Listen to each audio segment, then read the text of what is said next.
Computer programming सीखने की इस सीरीज़ के पहले वीडियो में आज हम कंप्यूटेशनल थिंकिंग के बारे में समझने वाले हैं।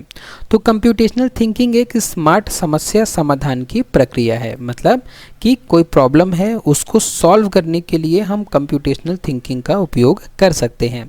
इन जनरल भी हमारे पास जब कोई प्रॉब्लम होती है तो हम थिंकिंग तो करते ही हैं, सोचते तो है ही हम उसके सॉल्यूशन के बारे में। लेकिन आज के इस वीडियो में, आज के इस कोर्स में या इस पूरे प्लेलिस्ट में हम समझेंगे कि किसी प्रॉब्लम को अगर हमें कंप्यूटर से सॉल्व कराना हो तब हम किस तरीके से सोचें ताकि हम उस प्रॉब्लम के सॉल्यूशन को कंप्यूटर को समझा सकें और कंप्यूटर हमारे बदले वो प्रॉब्लम सॉल्व कर दे।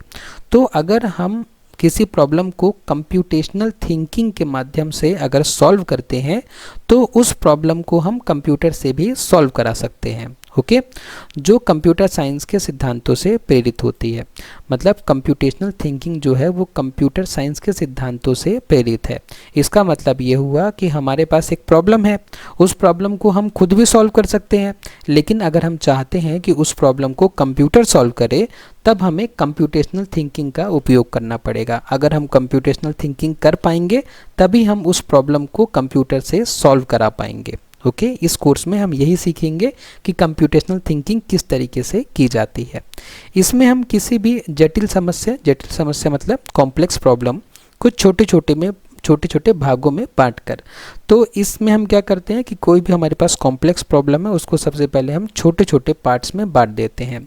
उसमें पैटर्न पहचान कर फिर हम क्या करते हैं, उन छोटे छोटे भागों में कोई पैटर्न पहचानते हैं और पैटर्न पहचानने के बाद सिर्फ ज़रूरी चीज़ों पर ध्यान देकर, पैटर्न पहचानने के बाद उसमें बहुत सारे एस्पेक्ट हो सकते हैं प्रॉब्लम के, लेकिन हमें क्या ध्यान देना है, हमें सिर्फ ज़रूरी चीज़ों पर ध्यान देना है और उसके बाद एक निश्चित क्रम में उसका हल निकालते हैं जिसको हम एल्गोरिथम कहते हैं। मतलब हम उसके सॉल्यूशन को एल्गोरिथम के फॉर्म में लिखते हैं। तो जब हम ये सारे स्टेप्स को करते हैं तब हम एक प्रॉब्लम को कंप्यूटेशनली सॉल्व कर रहे हैं। ठीक है, कंप्यूटेशनल थिंकिंग का उपयोग करके सॉल्व कर रहे हैं। इसे कंप्यूटर प्रोग्रामिंग का हिस्सा समझा जाता है, लेकिन यह सिर्फ कोडिंग नहीं है बल्कि एक सोचने का तरीका है। तो कंप्यूटेशनल थिंकिंग मतलब प्रोग्रामिंग नहीं होता, ठीक है, ये बस एक हिस्सा है। जब हमें प्रोग्राम लिखना होता है तब हम क्या करते हैं, पहले उसका एल्गोरिथम बनाते हैं। ठीक है, तो ये जो कंप्यूटेशनल थिंकिंग है ये एल्गोरिथम बनाने का मतलब स्टेप्स है, एल्गोरिथम बनाने के लिए हेल्प करती है हमारी ये कंप्यूटेशनल थिंकिंग, जिसे हम रोज़मर्रा की ज़िंदगी में भी उपयोग कर सकते हैं। अगर हमने एक बार कंप्यूटेशनल थिंकिंग समझ ली तो इसे हम डेली जो हमारी लाइफ में प्रॉब्लम्स आती है उनको सॉल्व करने के लिए भी हम इसका उपयोग कर सकते हैं। उसके बाद में कंप्यूटेशनल थिंकिंग के 4 मुख्य कंपोनेंट होते हैं। चलिए हम एक एक कंपोनेंट को ध्यान से समझते हैं। सबसे पहला कंपोनेंट होता है डिकम्पोजिशन। डिकम्पोजिशन मतलब होता है कि बड़ी समस्या को छोटे छोटे भागों में बांटना ताकि उसे आसानी से समझा और हल किया जा सके। एग्जाम्पल के लिए हमारे पास एक बड़ी समस्या क्या है कि मान लीजिए कि हमारे घर में किसी का जन्मदिन है और हमें जन्मदिन की पार्टी की योजना बनानी है। ठीक है, ये एक बड़ी समस्या है। तो हम क्या करते हैं, इस समस्या को छोटे छोटे भागों में बांट देते हैं। जैसे कि मेहमानों की सूची बनाना, ये क्या किया हमने, ये बड़ी समस्या थी तो हमने इस समस्या को छोटे छोटे भाग में बांट दिया और सारे भागों को हो सकता है कि हम अलग अलग इंसान को दे दें करने के लिए। ठीक है, तो जैसे मेहमानों की सूची बनाना, निमंत्रण भेजना, केक ऑर्डर करना, सजावट का इंतजाम, खाने का मेनू तय करना, खेल और एक्टिविटी प्लान करना। तो देखिए एक बड़ी समस्या थी जन्मदिन पार्टी, बड़ी समस्या। हमने क्या किया, उस बड़ी समस्या के छोटे छोटे जो काम है उसको हमने अलग अलग नोट कर लिया। ठीक है, और ये अलग अलग काम इंडिपेंडेंटली किए जा सकते हैं। ठीक है, अलग स्वतंत्र रूप से किए जा सकते हैं। तो इसी को हम कहते हैं डिकम्पोजिशन। हमने क्या किया कि बड़ी समस्या को छोटे छोटे भागों में बांट दिया। इसका फ़ायदा क्या होता है कि हर भाग को अलग से समझकर एक एक करके समाधान करना आसान हो जाता है। ठीक है, तो जब हम कंप्यूटेशनल थिंकिंग करेंगे तो हमें पहला स्टेप ये करना है कि हमारे पास जो भी प्रॉब्लम होगी उसे पहले छोटे छोटे भागों में बांट लेना है। उसके बाद जो दूसरा कंपोनेंट है वो है पैटर्न पहचानना। मतलब कि किसी समस्या या डेटा में बार बार होने वाली चीज़ों को पहचानना। ठीक है, एग्जाम्पल के लिए जैसे जब हम कपड़े धोते हैं तो हर बार आप पाते हैं कि अगर सूती कपड़े होते हैं तो उसको ठंडे पानी से धोना है और ऊनी कपड़े होते हैं तो गर्म पानी से धोना है। तो हमने ये पैटर्न पहचान लिया।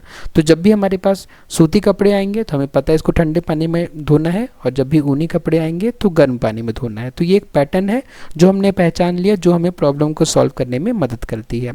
इससे एक नियम बनता है जिससे हर बार कपड़े धोना आसान हो जाता है। दूसरा एग्जाम्पल है कि ड्राइविंग करते समय आप नोट करते हैं कि कुछ रास्तों पर हर दिन ट्रैफिक जाम होता है ना। तो आपने पैटर्न नोट कर लिया कि जब भी इस रास्ते से जाते हैं तो हमेशा क्या होता है, ट्रैफिक जाम मिलता है। तो उसमें आप क्या कर सकते हैं, उसमें आप वैकल्पिक रास्ता चुन सकते हैं। ठीक है, तो एक पैटर्न बन गया। जब भी आप जाएंगे तो आप देखेंगे यहाँ जाम लगा है, तो आप क्या करेंगे कि उस रास्ते में फिर आगे नहीं जाएंगे, आप वहाँ से कोई दूसरा रास्ता चुन लेंगे। ठीक है, तो इसी तरीके से हमें क्या होता है कि प्रॉब्लम में पैटर्न पहचानना होता है।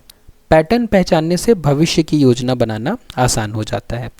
उसके बाद जो तीसरा कंपोनेंट है वो है एब्स्ट्रैक्शन। एब्स्ट्रैक्शन में क्या होता है, केवल ज़रूरी बातों पर ध्यान देना, बाकी फालतू जानकारी को हटाना। एग्जाम्पल के लिए, स्मार्टफोन इस्तेमाल करते वक्त आपको इसके अंदर के सर्किट के बारे में कुछ जानना नहीं होता, बस स्क्रीन को टैप करो और काम हो जाता है। तो जब भी आप स्मार्टफोन चलाते हैं तो ऐसा नहीं होता कि आपको इसके अंदर के जो कंपोनेंट है उनके बारे में भी जानना है। आपको बस क्या जानना है कि हमें कहाँ पे कब क्या टच करना है, कहाँ पे टैप करना है। ठीक है, बस इतना ही जानना है।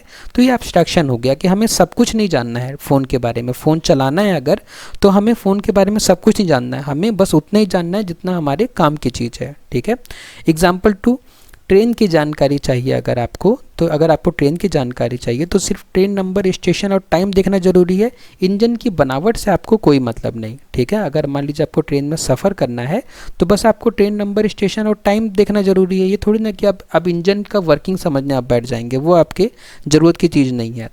तो जब भी हम किसी प्रॉब्लम को सॉल्व करें तो हमें ये देखना है कि उसमें बहुत सारे एस्पेक्ट हो सकते हैं, लेकिन हमें बस उन चीज़ों को देखना है जो हमारे काम की हैं। इसका फ़ायदा क्या है, इससे हम समस्या की जड़ पर ध्यान देते हैं और जो सॉल्यूशन होता है वो जल्दी निकलता है। ठीक है, उसके बाद जो चौथा कंपोनेंट है कंप्यूटेशनल थिंकिंग का, वो है एल्गोरिथम डिज़ाइन।